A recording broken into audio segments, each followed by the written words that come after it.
Thank you. Mr. Ketcham? Thank you, Mr. President. As a new member to council this year and coming on to the Hubbard case, I've read the recent articles in the newspaper, and quite frankly, I'm astounded at the tone that Mr. Hubbard took with this current council with his statement. And I'd like to read from the Crescent News first.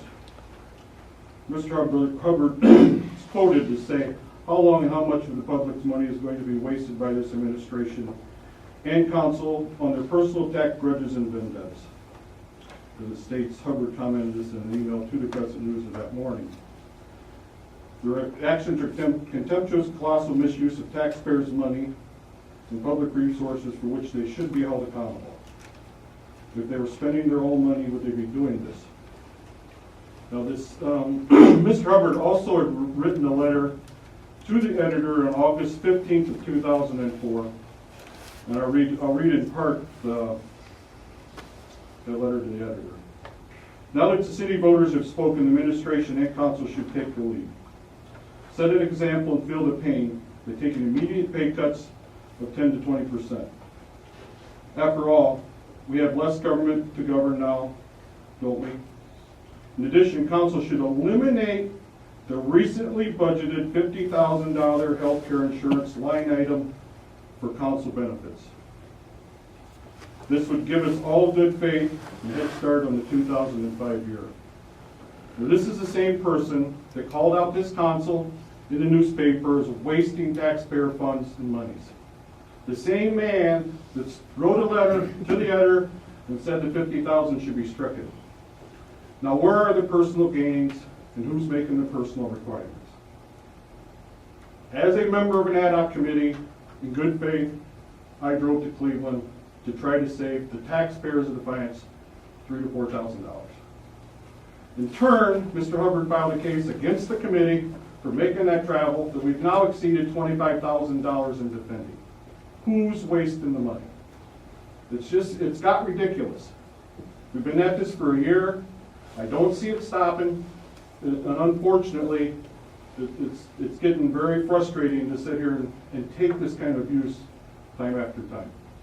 But a year ago, I submitted an email to Mr. Hubbard requesting some time with him. I hoped at that time we could get through this, and instead, we got smacked with a lawsuit. Things just got to stop. You know, I'm in agreement that let's try to put it to bed and move forward.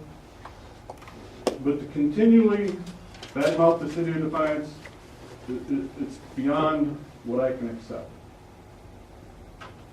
Mr. Russell? Yeah, I wrote a letter to the editor back in December 19th, and in my letter I cited some figures, and I guess for the record, while we're here, what I wanted to do is kind of reiterate what some of those figures were.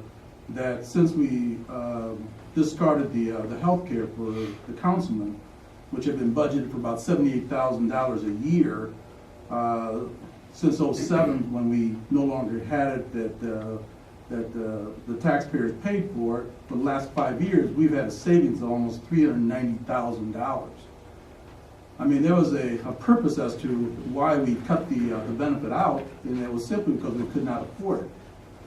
And there were some people, basically full council, by a vote of 5-2, said that's the way it should be. And we represented the people, and 2 people basically took it upon themselves, or 3 people basically said that it's basically on the personal side, and they wanted it. And so now we're spending maybe close to $79,000 in litigation fees. You know, something has to stop someplace. We just can't afford this thing. My point is it can stop. If we give him $35,000, I'll go away. That feels to me like we're given an ultimatum. Either pay me or I'll keep you in court until you pay me. You realize you pay me. It's something that I can't accept either. It's something that I feel is wrong, and it's something that's happening on an email by email basis to the administration. So it's a lot of badgering that I think a lot of good money is being spent to defend ourselves against what could be 4 different lawsuits before long. So